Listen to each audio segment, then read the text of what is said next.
Sunday Times best-selling author and royal critic Lady Colin Campbell has released a brand new edition of her book Meghan and Harry: The Real Story, and fans are going crazy over its release. The foreword of the book describes it as an analysis of what happens when a vulnerable male falls in love with an ambitious doyenne, and it also highlights a clash of two civilizations, mores and attitudes. So that's basically the who and why of the book. Now, Harry and Meghan have ruined their own reputations with their hateful words and actions. It seems like the two dum dums cannot get it through their thick skulls that they are no longer working royals. They still act like they are.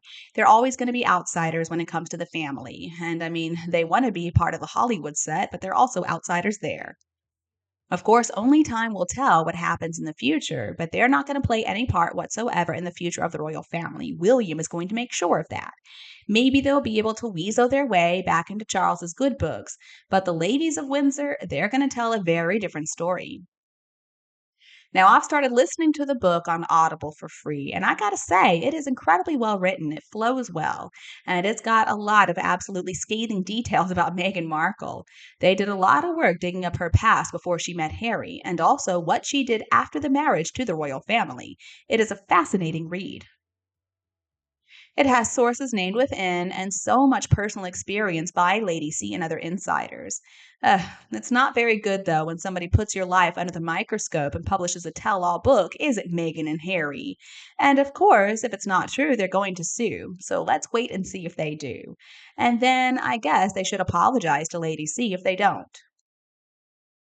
In an interview, Lady C said that the royal family knew that Meghan Markle was not cut out for her royal role, but Harry told them that they would be seen as prejudiced if they didn't go through with the whole ordeal, and that if she had been white, it would have been a different story altogether. So basically, he pulled the racism card. Now, there's something that's supposed to be revealed, something legal in April or May, and maybe it's going to be the truth about the invisible children. Now, Meghan Markle has never thought to sue Lady C. She said some really strong stuff that was harmful to Meghan, but there was no lawsuit. Interesting to say the least. Essentially summarize part of Meghan Markle's life like this. She came from LA, she put on airs, she thought that she was a lot more important than she really is, and now she's reduced to trying to sell jam. This is the story of Meghan Markle. A more blatant lie is when Lady C alluded that the royal family realized that Meghan Markle didn't have a good character and it didn't have anything to do with racism. But Harry and Meghan insisted that they be allowed to marry, or else Harry and Meghan were going to accuse the royal family of being racist, which they ended up doing anyway.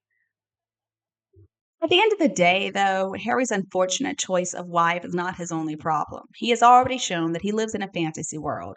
I mean, think about all the lies and the exaggerations and spare. Harry's birth stories have been debunked by medical specialists in public, too. And it's no wonder the royal family has distanced themselves from Meghan and Harry and just allowed them to basically continue to dig their own hole. The truth has already been proven. They were not kicked out of the monarchy. They were plotting and scheming to run away to California even before they got married. And they even had meetings with US media reps around that time. And they set up their Sussex Royal because they thought they were going to be able to market their royal titles. And they thought they were going to be able to sell all kinds of stuff, all without the knowledge of the late Queen. So their little scheme to commercialize themselves and also still be part-time working royals, of course, came undone when the Queen told them that they were not allowed to be half in, half out royals. They had to choose. And that's when they ran. First, they ran off to Canada and then later to California. Now, that was their choice, though. The Sandringham Summit was just a meeting to discuss and agree with the terms of their departure. The fact is, if the brothers could reach some kind of agreement, then maybe it would lessen tensions on all sides.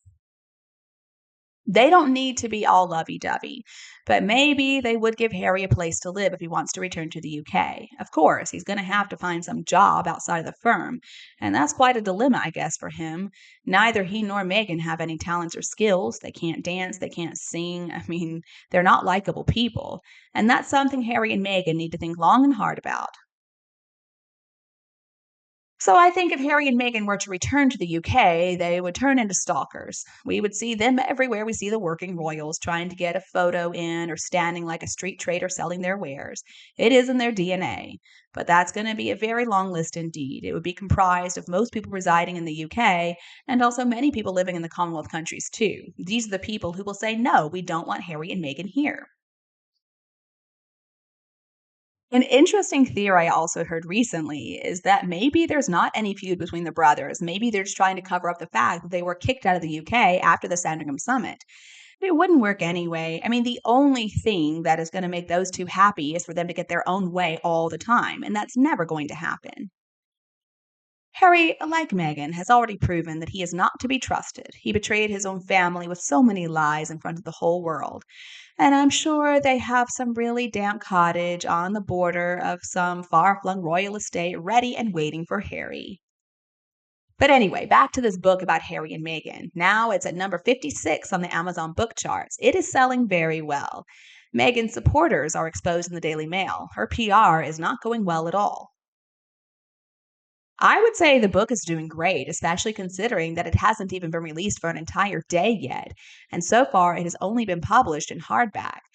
£27 a copy. It sure doesn't come cheap, but I don't think it really matters because I think people want to know the truth. I mean, the current sales obviously indicate there is a serious appetite for the truth about those traders. And it's about time that they get a taste of their own medicine. I've just always loved how Lady C has consistently and relentlessly held Meghan and Harry to account through her YouTube videos and news appearances, even while they were still working members of the royal family, as she exposed many of their shenanigans in the book Meghan and Harry, The Real Story, published in 2020. So I think when we consider all that, £27 is a pretty good price for a copy of the book. Lady C has done her research. I mean, she has impeccable sources. We can depend on her to tell the truth and show her receipts, unlike the author of that recently published book that was full of lies and assertions and failed. She deserved to be rewarded for all her hard work in exposing the Carparkles and holding them accountable for all their shenanigans. Well done, Lady C. So, another thing is, Harry did not realize just how privileged he was, and he carried a big chip on his shoulder when it comes to being the spare. Harry and Meghan just wanted all the glory and the privilege of royalty, but they didn't want to have to put in any of the hard work, and of course, they didn't want any of the responsibility. I do believe this book contains some truth bombs that are going to have Meghan and Harry shaking in their boots. And this is coming just a few weeks after Meghan Markle's catastrophic launch of American Riviera Orchard. This just piles on the ridicule, humiliation, and shame on those two. But it's just like that other royal family member who believed that he has a right to do whatever he wants to do, showing his ignorance, his naivete, his complete disregard for other people. He has been spoiled and overindulged his entire life, and I think you know who I'm talking about. At this point, no wonder Harry and Meghan have been shunned by high society types and the royal family in the UK, and also by the A-listers in the States. It's with good reason.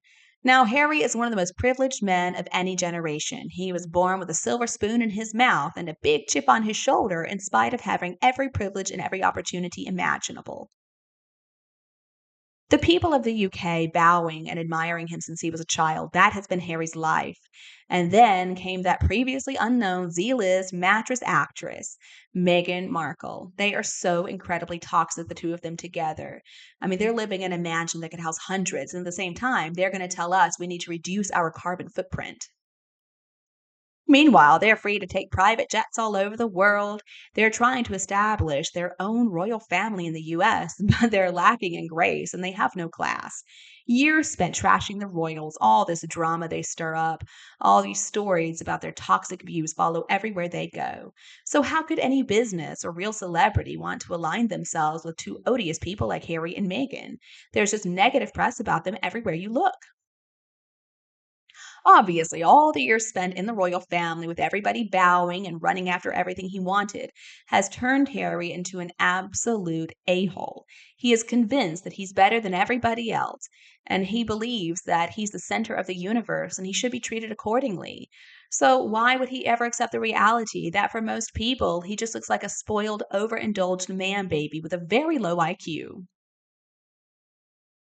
What Megan wants, Megan gets, is what Harry said. Well, that pretty much tells us all we need to know. I mean, honestly, excess privilege and wealth can really overinflate one's ego. There's a big difference, though, between fame and notoriety. Either they can't comprehend that, or more likely, they just don't care.